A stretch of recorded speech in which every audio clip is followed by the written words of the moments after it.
మన ఇంట్లో రోజువారీ చేసే వంటైనా పండగ రోజు తయారు చేసిన స్వీట్ అయినా ఇలా మన ఇంట్లోనే కాదు street food wedding sweet shops ఆఖరికి హోటల్లో అయినా కూడా ఈ వనస్పతి గీని ఖచ్చితంగా వాడతారు. దీనిని కొంతమంది వనస్పతి గీ అంటారు, కొంతమంది నేచురల్ గీ అంటారు, మరి కొంతమంది వెజిటేబుల్ గీ అని కూడా అంటారు. కానీ కామన్ గా అందరికి గుర్తుకు వచ్చే పేరు ఏంటో తెలుసా? డాల్డా. మన చిన్నప్పుడు 5 రూపాయలకి ఒక పూరి తినేవాళ్ళం, దానిలో కూడా డాల్డా కలిపేవారు. స్వీట్ షాప్స్ లో స్పెషల్ హల్వా అని అమ్ముతూ ఉండేవాళ్ళు కదా, వాటిల్లో కూడా కలిపేది డాల్డానే. ఇలా ప్రతి ఐటమ్ లో యూజ్ చేసే ఈ డాల్డా ఇప్పుడు ఎందుకు మన దేశంలో కనుమరుగైపోయింది? దీనికి కారణం మన దేశంలో ఉన్న డాక్టర్స్ ఇది మంచిది కాదు అని అనడం వల్ల, లేదా ఈ డాల్డాలో ఈ యానిమల్ ఫ్యాట్ ని కలపడం వల్ల? ఇంతకీ ఇది నిజమేనా లేదా రూమరా? మీరేమనుకుంటున్నారు? దీనిలో యానిమల్ ఫ్యాట్ కలిపి ఉంటారనుకుంటున్నారా లేదా? కామెంట్ సెక్షన్ లో ఒక్కసారి కామెంట్ చేయండి, మీ ఒపీనియన్స్ మాకు తెలుస్తుంది. సరే గానీ ఈ డాల్డాకి ఒకప్పుడు ఎంత నెగటివిటీ అండ్ కాంట్రవర్సీ ఉన్నదో చాలా మందికి తెలుసు. అంత నెగటివిటీ అండ్ కాంట్రవర్సీ ఉన్న ఈ డాల్డా కంపెనీని మన గవర్నమెంట్ ఎందుకు కాపాడాలి అని అనుకున్నది? ఇది కేవలం కుకింగ్ ఆయిలే కాదు, మన దేశంలో ఉన్న కిచెన్స్ కి రెవల్యూషన్. ప్రైస్ లో చీప్, టేస్ట్ లో రిచ్, ప్యాకింగ్ లో క్లాసీ. ఈ వీడియోలో మనం కేవలం ఈ డాల్డా కంపెనీ ఎలా ఆరిజిన్ అయిందనే కాదు, మన దేశంలో ఉన్న ప్రతి వంటగదిలో ఉన్న ఈ డాల్డా కంపెనీ ఇప్పుడు ఎందుకు కనుమరుగైపోయింది, దాని వెనకున్న రీజన్స్ ఏంటి, అప్పట్లో మన ప్రజలు ఏవేవైతే కాంట్రవర్సీస్ ని నిజమని భావించారో అవి నిజంగానే నమ్మొచ్చా లేదా అని కూడా మాట్లాడుకుందాం. అండ్ మరీ ముఖ్యంగా ఈ వెజిటేబుల్ గీగా పిలుస్తున్న ఈ డాల్డా గీలో యానిమల్ ఫ్యాట్ ని కూడా కలుపుతున్నారు అని చెప్తున్నారు కదా, అది ఎంతవరకు నిజమో అని కూడా మాట్లాడుకుంటూ, ఈ కంపెనీ యొక్క రైజ్ అండ్ ఫాల్ గురించి మాట్లాడుకుంటూ, ఫైనల్ గా వీళ్ళ దగ్గర నుంచి మనం ఏం నేర్చుకోవాలని కూడా తెలుసుకుందాం. మీరు చేయాల్సింది ఒక్కటే, 10 మినిట్స్ మీరు టైం ని నాకు ఇవ్వండి. చైర్ లో కూర్చున్నా, సోఫాలో కూర్చున్నా, ఆఖరికి మీరు బెడ్ మీద ఉన్నా కూడా 10 మినిట్స్ రిలాక్స్ అవ్వండి. మీకు ఒక ఇన్ఫర్మేటివ్ వీడియో అందిస్తున్నా. సపోజ్ ఈ వీడియోకి మీరు 10 మినిట్స్ టైం అనేది స్పెండ్ చేసి, అప్పుడు కూడా ఈ వీడియో నచ్చకపోతే కామెంట్ సెక్షన్ లో మెన్షన్ చేయండి, ఖచ్చితంగా దానికి నేను రిప్లై ఇస్తా. మరి ఇంకెందుకు ఆలస్యం, let's start our video. Friends, వీడియోని స్టార్ట్ చేసే ముందు మీకు ఒక చిన్న టాస్క్ ఇస్తున్నా. మన వీడియో చూస్తున్న పాయింట్ ఆఫ్ టైం లో మీకు మన వీడియోలో ఉన్న కంటెంట్ మీద గానీ, ఎక్స్ప్లెనేషన్ మీద కానివ్వండి, ఎటువంటి ఫీడ్బ్యాక్ ఉన్నా కామెంట్ చేయడం మర్చిపోకండి, అది మాకు చాలా ఇంపార్టెంట్. ఇంకా వీడియోని కంటిన్యూ చేద్దాం. ఇంతకీ మీకు ఈ డాల్డా కంపెనీ గురించి ఏం తెలుసు? ఒక్కసారి కామెంట్ సెక్షన్ లో కామెంట్ చేయండి. మీరు ఆ కామెంట్ చేయడం వల్ల మాకు కూడా అర్థమవుతుంది ఈ కంపెనీ గురించి ఎంత మందికి తెలుసు అని. ఈ డాల్డా గురించి మాట్లాడాలి అంటే 84 ఏళ్ల వెనక్కి వెళ్ళాలి. ఈ పేరు వినగానే ఇదేదో మన దేశపు కంపెనీ అని అనుకుంటాం, కానీ ఇది నెదర్లాండ్ కి చెందిన డిఏ అనే కంపెనీకి చెందిన బ్రాండ్. 1930s లో ఈ కంపెనీ మన దేశానికి వచ్చి డాల్డా బిజినెస్ ని చేస్తూ ఉండేది. ఈ రోజుల్లో అయితే మనకి రిఫైన్డ్ ఆయిల్స్ ఉన్నాయి, కానీ అప్పట్లో ఎవరైనా కుకింగ్ చెయ్యాలి అంటే కేవలం గీని మాత్రమే యూజ్ చేసేవాళ్ళు. కానీ ఈ గీ అనేది ఎక్స్పెన్సివ్ గా ఉండడంతో ప్రతి ఒక్కరు ఎఫోర్డ్ చేయలేరు కదా, సో దానికి ఏదో ఒక ఆల్టర్నేటివ్ ఉండాలి. అదే ఈ వనస్పతి గీ. ఈ వనస్పతి గీ అనేది ప్యూర్ గీ కాదు. సైంటిఫిక్ గా చెప్పాలి అంటే వెజిటేబుల్ ఆయిల్ ని హైడ్రోజనేట్ చేస్తే ఈ వనస్పతి గీ అనేది వస్తుంది. ఇలా ఇండియాలో బిజినెస్ చేస్తున్న సమయంలో 1937లో లివర్ బ్రదర్స్ అనే కంపెనీ ఈ వనస్పతి కంపెనీని బై చేద్దామని అనుకున్నది. సో దానికి కొన్ని కండిషన్స్ పెట్టి ఆ ప్రొడక్ట్ ని వీళ్ళు బై చేసి దానిని డాల్డా అనే పేరుగా మార్చారు. మీరు ఈ పేరుని గమనించారా? డాల్డా. అండ్ మొదట్లో ఆ కంపెనీ పేరేంటి? డాడా. కేవలం ఈ డాడా మధ్యలో ఎల్ ని యాడ్ చేసి ఈ లివర్ బ్రదర్స్ అనే వాళ్ళు ఈ ప్రొడక్ట్ ని రీబ్రాండ్ చేశారు అంతే. దీనికి రీజన్స్ ఈ కంపెనీని బై చేస్తున్నప్పుడు ఉన్న కొన్ని కండిషన్స్. ఈ డాల్డా నిజమైన గీ కాకపోయినప్పటికీ దీని టేస్ట్ మాత్రం గీగానే ఉండేది, కేవలం స్మెల్ మాత్రమే అలా వచ్చేది కాదు. అలా 1937 నుంచి 1938 వరకు ఈ డాల్డా ప్రొడక్ట్ ని లాంచ్ చేసిన 2 ఇయర్స్ వరకు వాళ్ళకి ఎటువంటి బిజినెస్ లేదు. సో అప్పుడే వాళ్ళకి ఒక ఇన్నోవేటివ్ ఐడియా వచ్చింది. ఎవరి ప్రొడక్ట్ అయినా ఎంత బాగున్నా, ఎంత క్వాలిటీతో ఉన్నా ఖచ్చితంగా అడ్వర్టైజ్మెంట్స్ చెయ్యాలి అని తెలుసుకున్నారు. సో అప్పుడు 1939 లో ఈ డాల్డా కంపెనీ మల్టీమీడియా కంపెనీని అప్రోచ్ అయ్యి కొన్ని మూవీ థియేటర్స్ లో అడ్వర్టైజ్మెంట్స్ చేశారు, పాంప్లెట్స్ పంచారు, మ్యాగజైన్స్ లో అడ్వర్టైజ్మెంట్స్ చేశారు. కానీ ఇప్పుడు వరకు వీళ్ళు చేసిన మార్కెటింగ్ స్ట్రాటజీస్ అన్ని కేవలం ఒక సెగ్మెంట్ ఆఫ్ కస్టమర్స్ ని మాత్రమే అట్రాక్ట్ చేశారు. ఆ సెగ్మెంట్ ఆఫ్ కస్టమర్స్ కేవలం ఎడ్యుకేటెడ్ పీపుల్ మాత్రమే. కానీ ఆ రోజుల్లో మన దేశంలో చాలా మంది అన్ఎడ్యుకేటెడ్ పీపుల్స్ అనే వాళ్ళు ఉండేవాళ్ళు. మరి అలాంటి వాళ్ళకి ఈ కంపెనీ ఒకటి ఉంది అని ఎలా తెలిపారు? దానికి కూడా వీళ్ళు ల్యాండ్ పాస్ అనే స్ట్రాటజీని యూజ్ చేశారు. Look, attractive, notice, purchase, ask again and spread world. ఈ ల్యాండ్ పాస్ స్ట్రాటజీ అంటే ఏంటో సింపుల్ గా ఎక్స్ప్లెయిన్ చేస్తాను వినండి. ఫస్ట్ వీళ్ళు తయారు చేసిన ప్రొడక్ట్ ఏదైతే ఉందో దాని లుక్స్ అనేది చాలా బాగుండాలి అని ఒక ఎల్లో ప్యాకేజింగ్ తో, ఒక పామ్ ట్రీ లోగోతో, బోల్డ్ టెక్స్ట్ తో ప్యాకేజింగ్ చేశారు. దాని తర్వాత కస్టమర్స్ కి వాళ్ళ ప్రొడక్ట్ అటాక్ చేయాలి అని అనుకున్నారు. సో దానికోసం కస్టమర్స్ కి వాళ్ళ ప్రొడక్ట్ మీద అటెన్షన్ తీసుకురావాలి అని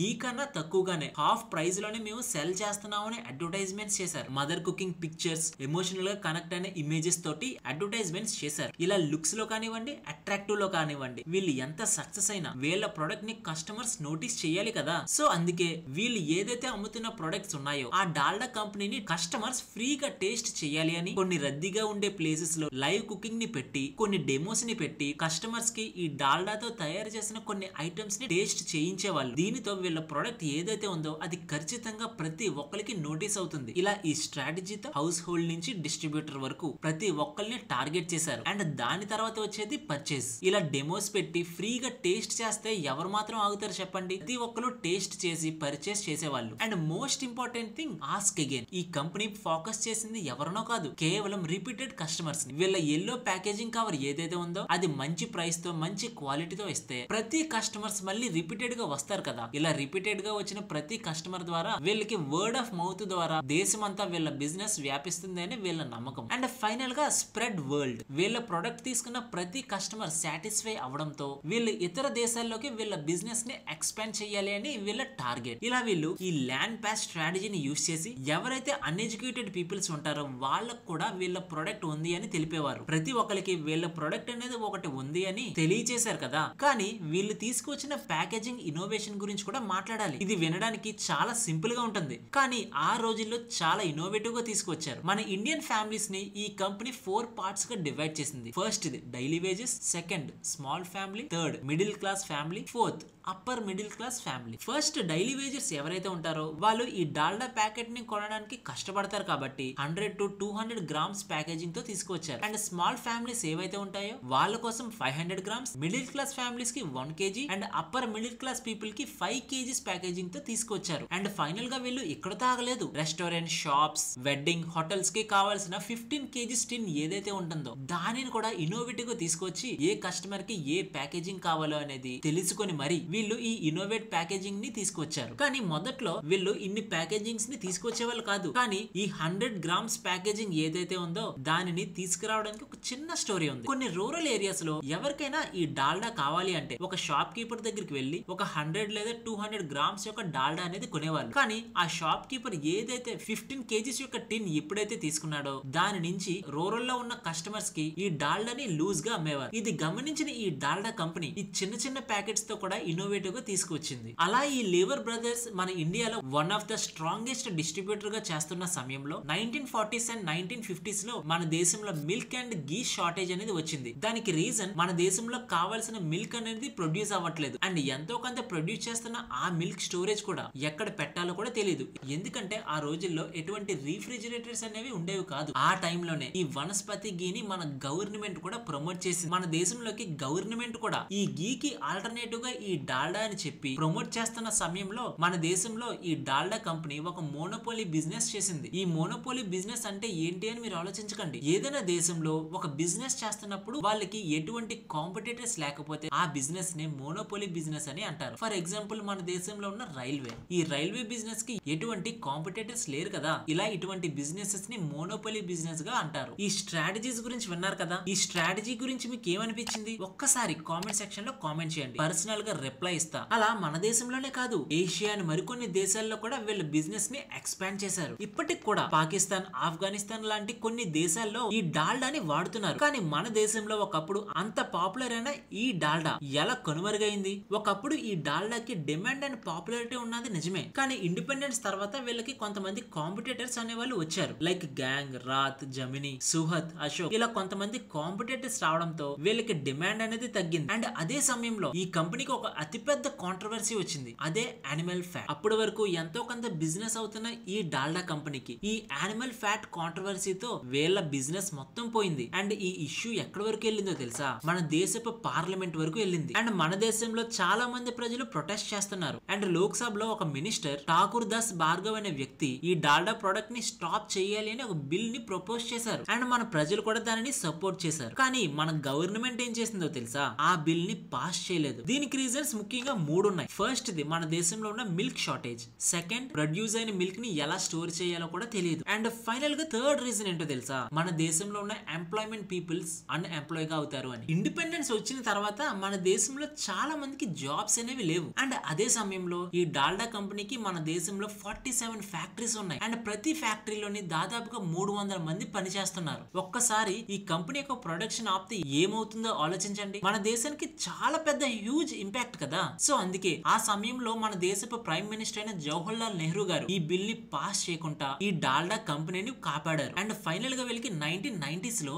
మరొక కాంట్రవర్సీ వచ్చింది, అదే ట్రాన్స్ ఫ్యాట్. అండ్ ఈ యానిమల్ ఫ్యాట్ కాంట్రవర్సీ ఏదైతే ఉందో అది కూడా 1990s లోనే వచ్చింది. మనం వీడియో స్టార్టింగ్ లోనే మాట్లాడుకున్నాం కదా, మన దేశంలో ఏ ఐటమ్ చెయ్యాలి అన్నా, పూరి, దోశ, బిర్యానీ, స్వీట్ ఐటమ్స్ ఇలా ఏం చెయ్యాలి అన్నా మనం ఖచ్చితంగా డాల్డాని వాడతామని. కానీ అది నిజమో కాదో కానీ ఈ యానిమల్ ఫ్యాట్ రూమర్ ఏదైతే ఉందో అది మొదట్లో కొన్ని టీ షాప్స్ లో స్టార్ట్ అయింది. దాని తర్వాత కొన్ని వెడ్డింగ్స్ అండ్ టెంపుల్స్ అండ్ ఆఖరికి స్కూల్స్ దగ్గర కూడా ఈ రూమర్స్ అనేవి ప్రతి ఒక్కరికి వ్యాపించింది. ఇలా ఈ కాంట్రవర్సీ ఎప్పుడైతే తెలిసిందో టెంపుల్స్ లో తయారు చేస్తున్న ప్రసాదాల్లో ఈ డాల్డాని యూజ్ చేయడం ఆపేశారు. మన దేశంలో ఉన్న ప్రతి హౌస్ వైఫ్స్ కి ఈ కంపెనీ మీద ఉన్న నమ్మకం పోయింది. కస్టమర్స్ స్ట్రీట్ వెండర్స్ దగ్గరికి వెళ్లి తినడానికి భయపడ్డారు. అండ్ మన దేశంలో నాన్ వెజిటేరియన్స్ అనే వాళ్ళు 40% ఉన్నారు. వాళ్ళందరూ బయటికి వెళ్లి తినడానికే కాదు ఇంట్లో ఈ డాల్డాని యూజ్ చేయడానికి కూడా భయపడేవాళ్ళు. ఈ ట్రాన్స్ ఫ్యాట్ కాంట్రవర్సీ వచ్చింది. యానిమల్ ఫ్యాట్ అంటే అర్థమవుతుంది, మరి ఈ ట్రాన్స్ ఫ్యాట్ కాంట్రవర్సీ అంటే ఏంటి? మీకు సింపుల్ వర్షన్ లో చెప్తాను వినండి. వెజిటేబుల్ ఆయిల్స్ లో ఎప్పుడైతే హైడ్రోజన్ ని యాడ్ చేస్తామో అప్పుడు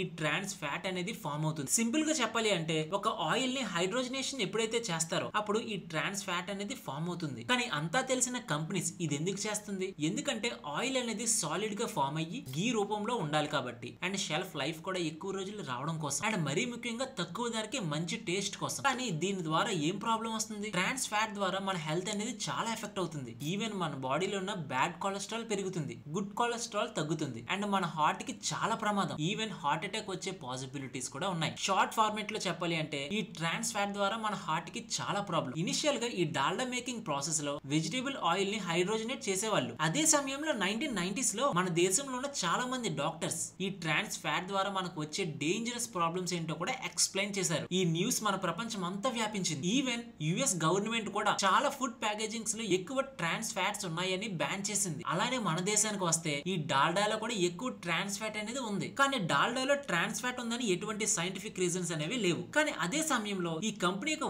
ఓనర్ ఎవరైతే యూనిలివర్ ఉందో ఆ కంపెనీ వాళ్ళ ఓన్ మనీతో కొంతమంది సైంటిస్ట్స్ ని తీసుకువచ్చి ఈ డాల్డా మీద ఒక రీసెర్చ్ కూడా పెట్టారు. కానీ ఎవరు తీసుకున్న గొయ్యిలో వాళ్ళే పడ్డట్టు వాళ్ళే మనీ ఇచ్చి వాళ్ళే సైంటిస్ట్ ని తీసుకువచ్చి వాళ్ళే దగ్గరుండి రీసెర్చ్ చేస్తే తెలిసిందేంటో తెలుసా? ఈ డాల్డాలో ఎక్సెసివ్ ట్రాన్స్ ఫ్యాట్ ఉంది. ఈ రిపోర్ట్ తో వీళ్ళ బిజినెస్ ఏదైతే ఉందో అది అమాంతంగా ఓవర్ నైట్ లోనే పోయింది. దాని తర్వాత ఏం చేశారు? ఫైనల్ గా 2003 లో యూనిలివర్ కంపెనీ ఈ డాల్డా బ్రాండ్ ని బుంజీ అనే కంపెనీకి అమ్మేసింది. అప్పుడు ఈ బుంగి అనే కంపెనీ ఈ డాల్డా మేకింగ్ ప్రాసెస్ లో కొన్ని ఫార్ములేషన్ మార్చింది. Like example interesterification. ఈ ప్రాసెస్ ద్వారా ఈ డాల్డాలో ట్రాన్స్ ఫ్యాట్ గా ఉంటుంది. కానీ అప్పటికే మన ఇండియాలో చాలా మంది ప్రజలు పాత న్యూస్ ఏదైతే ఉందో దానిని మాత్రమే నమ్మి ట్రాన్స్ ఫ్రీ ఫ్యాట్ అయినా కూడా ఎవ్వరు కొనేవాళ్ళు కాదు. ఇలా 1937 లో స్టార్ట్ అయిన ఈ డాల్డా కంపెనీ 1950s లో వీళ్ళ ఫస్ట్ హెల్త్ కాంట్రవర్సీస్ ని, 1993 లో వీళ్ళ యానిమల్ ఫ్యాట్ రూమర్ ని, అండ్ 1999 లో వీళ్ళ ట్రాన్స్ ఫ్యాట్ రీసెర్చ్ ని, అండ్ ఫైనల్ గా 2003 లో ఈ డాల్డా కంపెనీని వేరే ఒకరికి అమ్మేయడం. ఇలా ప్రతి దానిని ఎదుర్కొని ఒకప్పుడు మోనోపోలీగా ఉన్న